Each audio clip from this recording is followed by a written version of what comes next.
Hello दोस्तों, 24 किसान news में आपका स्वागत है। मैं आपका कृष्णा पत्रकार सर का इंटरव्यू लेने के लिए आया हुआ हूँ।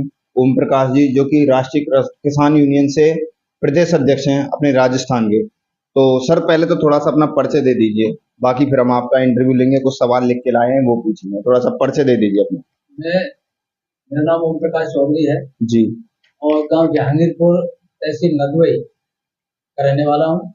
किसान परिवार से हूँ और किसानों के हित के लिए मैं पूर्व में भी संघर्षरत रहा हूँ और राष्ट्रीय किसान यूनियन के पदाधिकारियों ने नदवई में जो मीटिंग हुई थी उसमें ये महसूस किया कि मैं कुछ कर सकता हूँ किसानों के लिए। मेरे अंदर किसानों के कार्य करने की हॉबी है, जी। किसानों के लिए वर्क करने के लिए हॉबी है, तो किसानों के लिए कुछ करना चाहता हूँ। पार्टी ने, संगठन ने मुझे इस लायक समझा। मैं शीर्ष नेतृत्व को, आदरणीय अध्यक्ष जी को और राष्ट्रीय अध्यक्ष जी को और हमारे नरेश जी जो हमारे राजस्थान के प्रभारी हैं, उनका आभार प्रकट करता हूँ। उन्होंने मुझे इस लायक समझा कि मैं किसानों के लिए कुछ कर पाऊंगा। उसके लिए मैं आपका सबका धन्यवाद देता हूँ, पार्टी के शीर्ष पदाधिकारियों का, और आपका भी मैं धन्यवाद देता हूँ कि आपने मुझे इस लायक समझा। आप मेरा इंटरव्यू ले रहे हैं और मैं किसानों के लिए बहुत कुछ करने के लिए करना चाहता हूँ। जी, मैं चाहूंगा, काफी प्रदेश अध्यक्ष, युवा प्रदेश अध्यक्ष बना दिए जाते हैं, जैसे कि वैसे खाली आज की डेट में जो ट्रेंड चल रहा है कि बस प्रदेश अध्यक्ष लगी होनी चाहिए। इसकी जबकि गाइडलाइंस ये होती हैं कि उसकी कम से कम 60 के लगभग उसकी एज होनी चाहिए, जो प्रदेश अध्यक्ष जिसके पीछे लगा हो। कुछ युवा लड़के भी प्रदेश अध्यक्ष लगा लेते हैं अपने नाम के पीछे, तो उसके बारे में आप क्या कहना चाहेंगे? देखिए, मेरी तो उम्र भी 65 साल है, जी। 65 साल मेरी एज हो गई है। मैंने बहुत कुछ देखा है जी। और बचपन से लेकर के किसान परिवार से मैं जुड़ा हुआ हूँ और किसानों के जो समस्याएं हैं वो भी मैंने अपने भली भांति उनसे मैं परिचित हूँ। तो इसके बारे में मेरा यही है कि मतलब एज लिमिट भी उसमें होनी चाहिए। युवाओं को तो हमारे दिशा निर्देश में नीचे वो काम करके तभी वो आगे बढ़ पाएंगे और उनको हम संघर्ष में, जहाँ संघर्ष की जरूरत पड़ेगी, उनको मैं आगे रखेंगे हम और काम करवाएंगे उनसे। जी। काफी पार्टियों में आपने पहले भी काम किया है, तो मैं चाहूंगा विस्तार से उसके बारे में भी बताइए, जिस प्रकार आपने कांग्रेस पार्टी में भी कुछ समय कार्य किया था। मैंने बचपन से लेकर के और आप ये मान के चलिए 55 साल तक कांग्रेस पार्टी से भी जुड़ा रहा।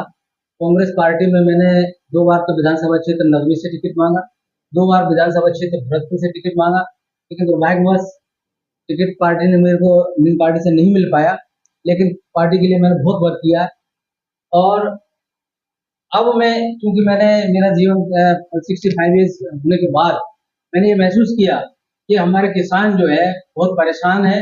किसानों की जो समस्याएं हैं, आप ये देखिए, किसान वर्ग का मेरा वर्ग है पूरे देश को। हम अन्नदाता हैं, हम अन्न जो है, अन्न के जरिए हम पेट पालते हैं लोगों का।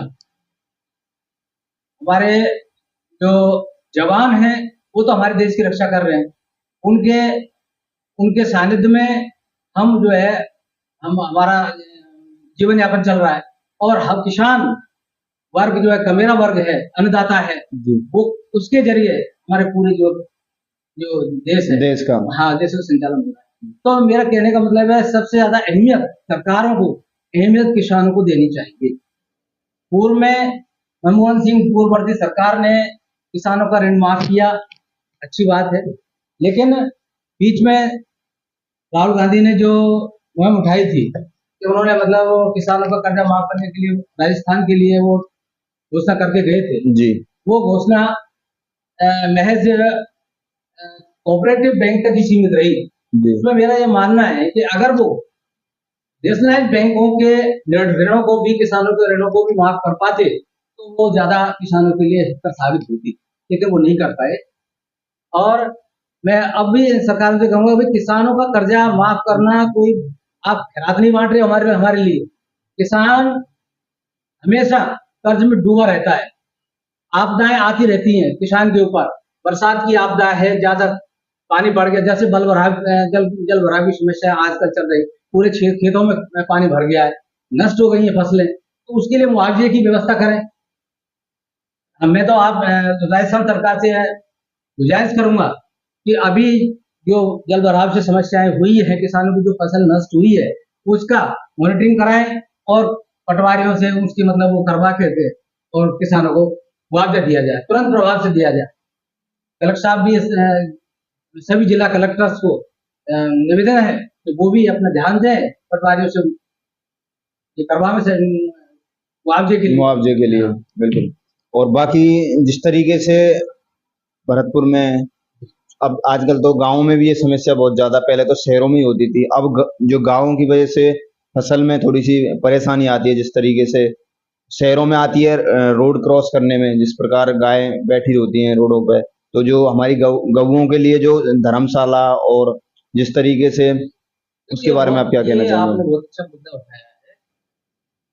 किसान भी परेशान है जी हमारी फसलें, किसान की जो फसलें हैं उनको गाय, आवारा पशु जी नष्ट कर रहे हैं। जी उसके लिए भी सरकार को क्या चाहिए कि जगह जगह गांव पंचायत हेडक्वार्टर पर, मैं समझता हूँ पंचायत हेडक्वार्टर पर तो एक गौशाला होनी चाहिए। ये व्यवस्था सरकार को करनी चाहिए, और उसके लिए अगर सरकार नहीं करती, हम तो सरकार से मैं मांग करता हूँ इस बात की कि प्रत्येक पंचायत हेडक्वार्टर पे गौशाला का होना, और सरकार अगर इसको ध्यान नहीं देंगे तो हम आंदोलन भी करेंगे, और ये मांग हमारी जो है इसको मनवाने के लिए हम आंदोलन करेंगे। बिल्कुल। काफी पार्टियां हैं, अपने अपने तरीके से बताती हैं, जिस तरीके से बीजेपी वाले अपना बताते हैं, कांग्रेस वाले अपना कुछ ऐसा बताते हैं। आपकी पार्टी की क्या विशेषता है? जिस तरीके से पिछली बार हमने इंटरव्यू लिया था आपके ही पदाधिकारी का, आपकी किसान यूनियन के डॉक्टर सर नरेश जी का, तो उन्होंने भी बताया था, तो आप अपने तरीके से क्या बताना चाहेंगे?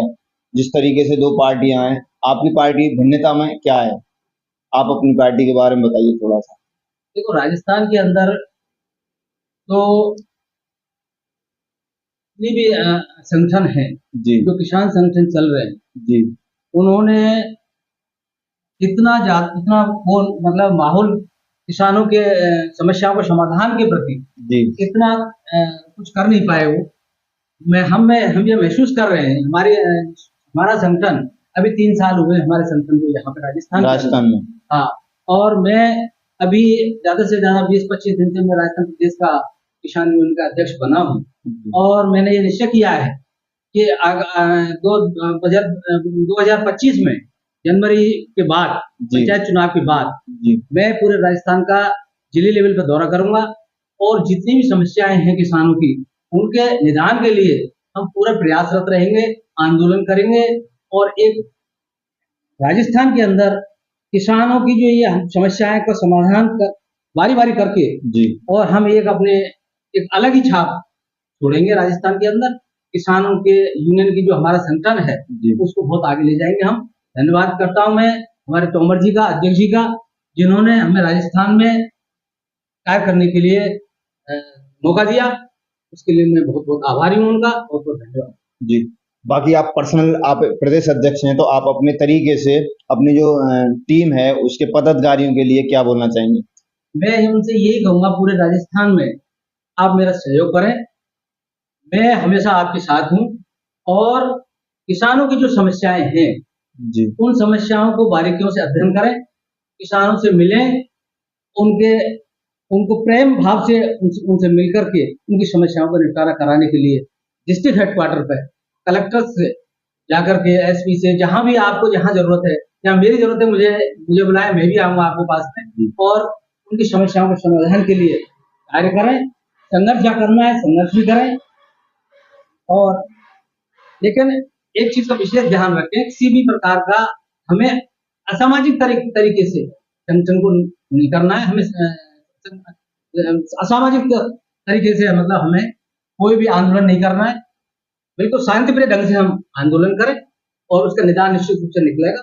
दबाव बनाएंगे हम, या हम वहाँ के जिलाधीश पे, वहाँ के एसपी पे, सारे कुछ करेंगे, और किसानों की समस्याओं का समाधान कराएंगे। जी, धन्यवाद। आप पर प्रदेश अध्यक्ष का दायित्व है, तो मैं बस यही चाहूंगा कि आप अपने राजस्थान को, आप राजस्थान के प्रदेश अध्यक्ष हैं, तो आप अपने राजस्थान को किस लेवल पे देखना चाहते हैं कि ये परिस्थिति है, इनसे बदलाव होना चाहिए हमारे राजस्थान के अंदर? मैं किसानों की उन्नति के लिए, किसानों को, यहाँ के किसानों की जो स्थिति है राजस्थान के अंदर, उसको इवन जितना मेरा कार्यकाल रहेगा, जी। उस कार्यकाल के अंदर मैं बहुत कुछ उनके लिए आगे ले जाना चाहता हूँ। उनको, उनके जो जीवन स्तर है, जो किसानों का जीवन स्तर है आज की डेट में, उसको जीवन स्तर को ऊंचा उठाने के लिए पूरा प्रयास करेंगे, पूरी मेहनत करेंगे और उनका जीवन स्तर। जी धन्यवाद। जिस प्रकार सरकार किसानों पर तानाशाही करके अपना राज चला रही है, उसके बारे में आप क्या कहना चाहेंगे? उसके लिए ये कि ऐसे सरकारों को ये चाहिए कि किसान के ऊपर आप किसी तरीके से एहसान नहीं कर रहे हो। किसान अपने जो मेहनत है, जो किसान खून पसीने से कमाई कर रहा है, उसको एमएसपी उसका पूरा मिलना चाहिए। तो उसके हमारे उठा रहे हैं ये मुद्दा भी कि हमें पूरे जो है किसान की जो फसल है उसको औने पौने भावों में नहीं बेचने देंगे, उसको एमएसपी गारंटी से मिलनी चाहिए। एक किसान की समस्या को मैं जो फील कर रहा हूँ वो मेरे दिमाग में है कि जो हमारे किसान जैसे सरसों की फसल को सामान ले गया, अब सरसों की फसल का लैब जो निकलती है उसमें घोटाले होते हैं जी। उस लैब के बारे में भी मैं सरकार को निवेदन करना चाहता हूँ कि वो उस पर विशेष ध्यान दें। लैब को मैं समझता हूँ लैब को खत्म कर दिया जाए तो ज्यादा बेहतर। जी। लैब को हो और एमएसपी में उसकी गारंटी का पैसा दिया जाए। हम सरकार ये निश्चित करे कि उसका मतलब किसान का जो एमएसपी है उस पर खरीदी हो और लैब का चक्कर खत्म हो जाना चाहिए। लैब से लोगों को घोटाला होता है जी। किसान की फसल जो है डाउन हो जाती है, पैसा कम मिलता है किसान को, पूरा पैसा नहीं मिल पाता किसान। ये भी एक वजह है। धन्यवाद जी, धन्यवाद। और बाकी ऐसे ही मैं आपको और न्यूज वगैरह दिखाता रहूंगा, इंटरव्यू वगैरह दिखाता रहूंगा। आज अपने प्रदेश अध्यक्ष जी का इंटरव्यू कैसा लगा आपको कमेंट के माध्यम से बताएं। और सर का कॉन्टैक्ट नंबर वगैरह कभी भी आपको किसान भाइयों को किसी को भी समस्या आती है तो डिस्क्रिप्शन में सर की पूरी कार्यकारिणी के सदस्यों का नंबर पड़ा हुआ है, जाके देख सकते हो आप। और सबसे मेन, अगर किसान भाइयों की कहीं सुनवाई नहीं होती है तो ये पार्टी और ये पार्टी के अध्यक्ष साहब आपके सामने बैठे हुए हैं, इनका नंबर है, इनके नाम के पीछे नंबर डला हुआ है, डिस्क्रिप्शन में जाके आप नंबर देख सकते हैं। बता देता हूँ, और थोड़ा सा 9309404575 मेरा नंबर है।